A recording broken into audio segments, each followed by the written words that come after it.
भारत के इस आइलैंड पर रहती हैं सबसे खूंखार जनजाति। जो भी गया पास फिर नहीं लौटा जिंदा।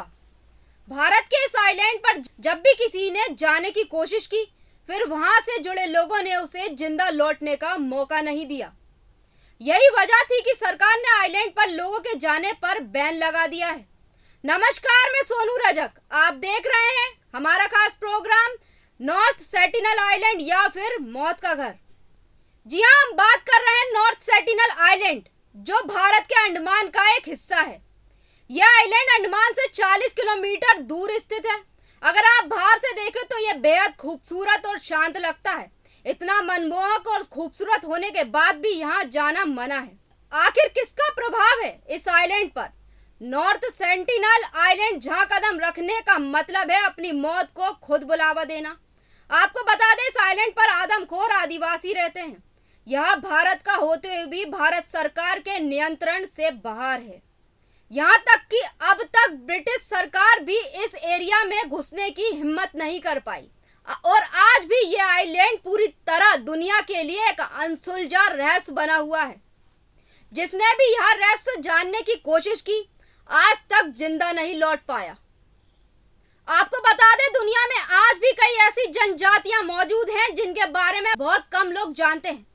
ऐसी ही एक जनजाति भारत के अधिकार क्षेत्र में आने वाले नॉर्थ सेंटिनल आइलैंड पर रहती है, जिनका आधुनिक मानव सभ्यता से कोई लेना देना नहीं है।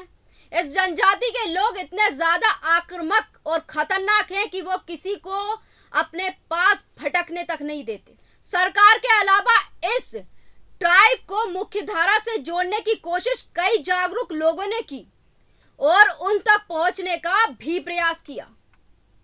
वे इस खतरनाक आइलैंड पर भी गए, लेकिन जिंदा लौटकर नहीं आ सके। बताया जाता है कि जेल से फरार एक कैदी गलती से इस आइलैंड पर पहुंचा तो उसे भी मार दिया गया। बात करते हैं साल 2006 की। दो मछुआरे अपनी नाव समेत भटककर आइलैंड के करीब पहुंचे तो जान से हाथ धो बैठे। वहीं सन 1981 में एक भटकी हुई नाव इस आइलैंड के करीब पहुंची, जिन्हें हेलीकॉप्टर भेजकर बचाया गया। उसके मेंबर्स ने बताया कि कुछ लोग किनारों पर तीर, कमान और भाले लेकर खड़े थे। हमारी किस्मत अच्छी थी कि हम वहां से निकलने में सफल रहे। 60,000 सालों से रह रही है ये जनजाति। 23 किलोमीटर में फैले इस आइलैंड पर यह जनजाति करीब 60,000 सालों से रह रही है। ऐसा माना जाता है कि इनकी संख्या कुल 100 के आसपास है। इन लोगों को लोस्ट ट्राइब भी कहा जाता है।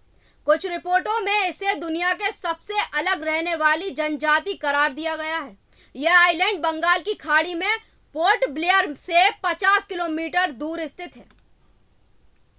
भारत के इस आइलैंड पर रहती है सबसे खूंखार जनजाति, जो भी गया पास नहीं लौटा जिंदा।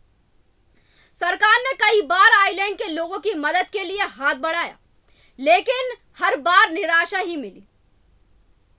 साल 2004 में आई सुनामी के बाद भारत सरकार ने इस द्वीप पर मौजूद लोगों की खबर लेने के लिए सेना का एक हेलीकॉप्टर भेजा था, लेकिन यहाँ के लोगों ने उस पर भी हमला कर दिया। हवाई तस्वीरों से यह साफ होता है कि यह जनजाति खेती नहीं करती, क्योंकि इस पूरे इलाके में अभी भी घने जंगल हैं। इससे यह निष्कर्ष निकाला गया कि यह जनजाति शिकार पर निर्भर है। बहुत से लोगों का मानना है कि इस जनजाति तक पहुंच बनाई जानी चाहिए। वहीं कुछ मानते हैं कि उन्हें अपने हाल पर छोड़ देना चाहिए। आदिवासियों से पहला कांटेक्ट कब हुआ, चलिए जानते हैं। सेंटिनली लोगों से एकमात्र कांटेक्ट साल 1991 में हुआ। तब एंथ्रोपोलॉजिस्ट की एक टीम द्वीप पर पहुंची थी। इस टीम में टीएन पंडित और मधुमाला चट्टोपाध्याय शामिल थी।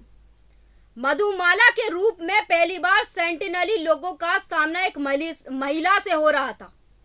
इसका असर भी दिखा। तोहफे लेने के बाद एक आदिवासी पुरुष ने मधुमाला की ओर धनुष तान दिया। उसी समय एक आदिवासी महिला ने पुरुष को धक्का देकर तीर चलाने से रोक दिया।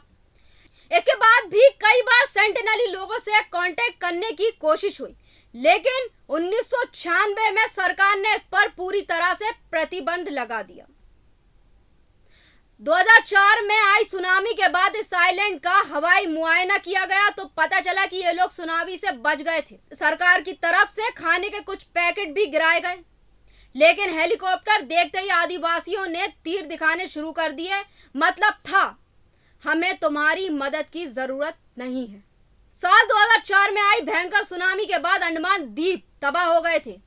यह द्वीप भी अंडमान द्वीप की श्रृंखला का ही एक हिस्सा है, लेकिन सुनामी का इस जनजाति के जीवन पर क्या प्रभाव पड़ा, यह बात भी अभी तक कोई नहीं जान पाया।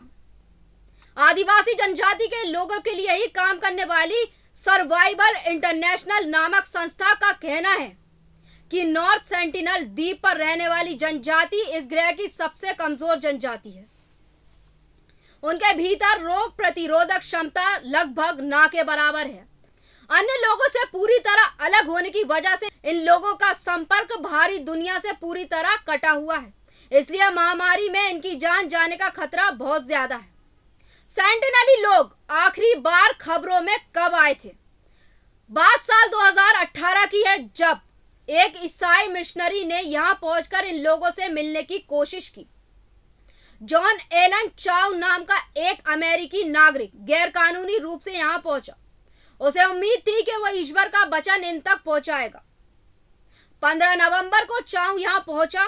2 बार उसने गिफ्ट देने और गीत गाकर उनसे कांटेक्ट करने की कोशिश की, लेकिन चाउ के खत के अनुसार आदिवासी या तो जोर जोर से चिल्ला रहे थे या हंस रहे थे। 17 नवंबर को चाउ आखिरी बार आइलैंड तक पहुंचा और वहीं रुक गया। उसने बोट वाले से वापस लौट जाने को कहा। बोट वाले ने बताया कि उसने आदिवासियों को चाउ को घसीट कर ले जाते हुए देखा और अगले दिन उसकी लाश बीच पर लटकी हुई मिली।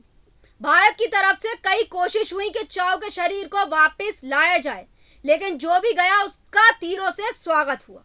सरकार की तरफ से यहाँ जाने वाले लोगों पर पाबंदी, और ये लोग भी नहीं चाहते कि इनसे कांटेक्ट किया जाए। इसके वाजिब कारण भी हैं।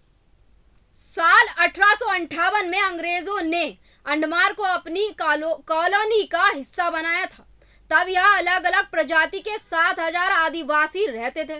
ब्रिटिशर्स के आने के साथ आई बीमारियां, इन लोगों में इन बीमारियों के लिए कोई नेचुरल इम्यूनिटी नहीं थी, इसलिए 150 साल बाद इनकी संख्या सिर्फ 300 के आसपास रह गई है।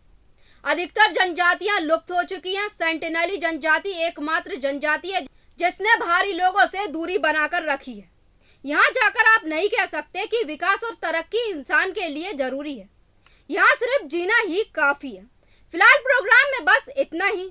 बने रहिए देश न्यूज के साथ। नमस्कार।